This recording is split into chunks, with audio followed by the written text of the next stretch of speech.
sự thật rằng sau những mệt mỏi và căng thẳng, mọi người đều có cùng cảm giác, đó là không ngừng hồi tưởng lại những việc đã xảy ra trong quá khứ và không thể gạt bỏ những suy nghĩ tiêu cực ra khỏi suy nghĩ của mình. Vài lời khuyên của các chuyên gia tâm lý sau đây sẽ giúp bạn không chỉ đương đầu với những khủng hoảng tâm lý mà còn thoát khỏi những ám ảnh đang ngăn cản bạn đi đến thành công và sự an yên trong tâm trí. Nói ít đi và dừng lại đúng lúc. Trong cuộc trò chuyện, nếu họ làm bạn quá xúc động, hãy cố gắng dừng lại. Bạn cần thời gian để hạ nhiệt và suy nghĩ về những gì bạn đã nói ra. Vì khi xúc động, rất khó kiểm soát được ngôn từ. Bằng cách này, bạn sẽ ít hối hận về sau. Và cuối cùng, cơn giận dữ và những khó chịu sẽ tan biến. Chờ đợi và xem chuyện gì sẽ diễn ra. Trong cuộc sống, có rất nhiều trường hợp chúng ta luôn cảm thấy cần phải phản ứng ngay lập tức. Trong các giao tiếp hàng ngày, trong cử chỉ hành động của ai đó. Nhưng khi làm vậy, chúng ta thường đưa ra quyết định vội vàng. Các nhà tâm lý cho rằng hãy cho bản thân thời gian suy nghĩ trước khi vội vã đưa ra một quyết định. Đừng cố gắng tự mình định hình tất cả mọi chuyện. Hãy cứ thong thả và chờ xem điều gì sẽ diễn ra. Ngưng đổ lỗi. Việc thường xuyên phân tích quá khứ để đổ lỗi thường hiếm khi dẫn đến kết quả tích cực, ngay cả khi tự đổ lỗi cho bản thân. Thật ra những gì bạn đang trải nghiệm đều do nhiều yếu tố tạo nên, như một chuỗi hiệu ứng domino. Yếu tố này xảy ra sẽ dẫn đến yếu tố khác. Vì vậy, hãy học cách chấp nhận. Bạn không thể thay đổi điều gì đã xảy ra. Việc đáng quan tâm hiện nay là tìm kiếm một giải pháp. Và hãy luôn lạc quan. Đừng cố gắng thay đổi suy nghĩ của người khác. Hãy tự hỏi bản thân, nếu ai đó cố gắng hiểu những gì bạn nói, thậm chí đọc được tâm tư của bạn, liệu người đó có nhận định đúng đắn về bạn hay không? Sự thật là họ chẳng thể hiểu được những gì đang diễn ra trong đầu bạn. Quy tắc này cũng được áp dụng trong các mối quan hệ với người khác. Hầu hết là khi bản thân đã có định kiến thì sẽ nhìn nhận sai, và khi đó, việc duy trì các mối quan hệ chỉ khiến bạn lãng phí thời gian của chính mình mà thôi. Học cách kiểm soát cơn giận. Vấn đề lớn nhất hầu hết chúng ta gặp phải chính là sự giận dữ. Sự nóng giận sẽ lấn át các cảm xúc khác và làm cho chúng ta không sáng suốt khi giải quyết vấn đề.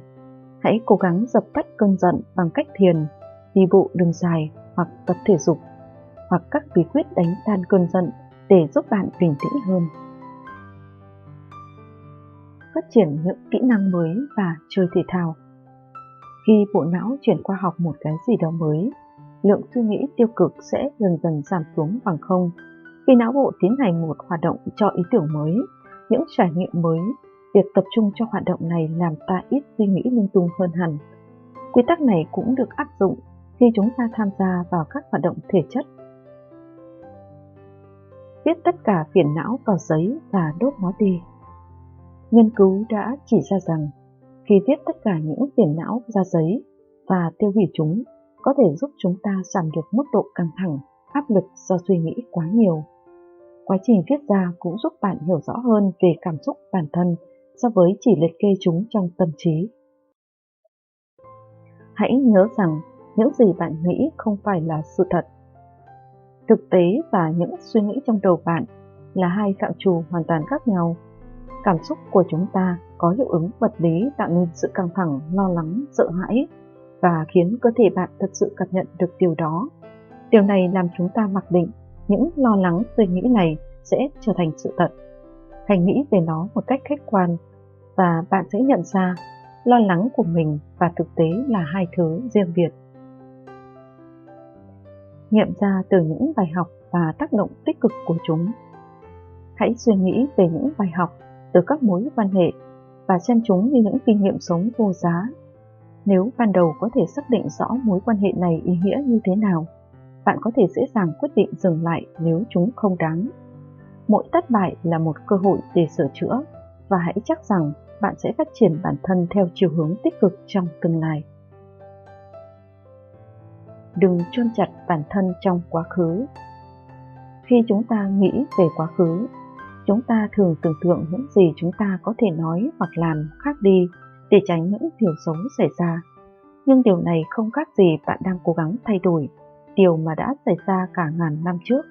Đó là điều hoàn toàn không thể. Không chỉ đơn giản là xóa bỏ quá khứ.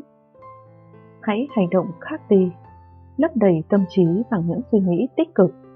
Các nhà tâm lý cho rằng những ý tưởng tích cực và tràn đầy năng lượng có thể giúp bạn thoát ra khỏi dòng suy nghĩ tiêu cực. Hãy hình dung bản thân mình sẽ làm một việc gì đó thật là vui và phấn khích, hoặc bắt tay vào việc lên kế hoạch thật vui cho những ngày sắp tới. Luôn tự nhắc nhở về giá trị của bản thân. Khi nghĩ về con người của chính mình trong quá khứ, chúng ta thường thở dài hối tiếc. Có lẽ chúng ta luôn nhớ về bản thân là ai trong các mối quan hệ phức tạp đã qua, và giờ chỉ còn lại đau khổ. Nhưng đừng xem phiên bản quá khứ của chính mình là một hình ảnh xa lạ, không bao giờ có thể quay trở lại. Bằng cách luôn nhớ bản thân mình là ai, bạn đã tự tạo cho mình cơ hội để trở thành người đó thêm một lần nữa. Cảm ơn quý vị và các bạn đã quan tâm theo dõi. Nếu yêu mến ngôn tình, hãy nhớ like, share và subscribe kênh để theo dõi những video mới nhất của ngôn tình nhé. Còn bây giờ, xin chào và hẹn gặp lại các bạn.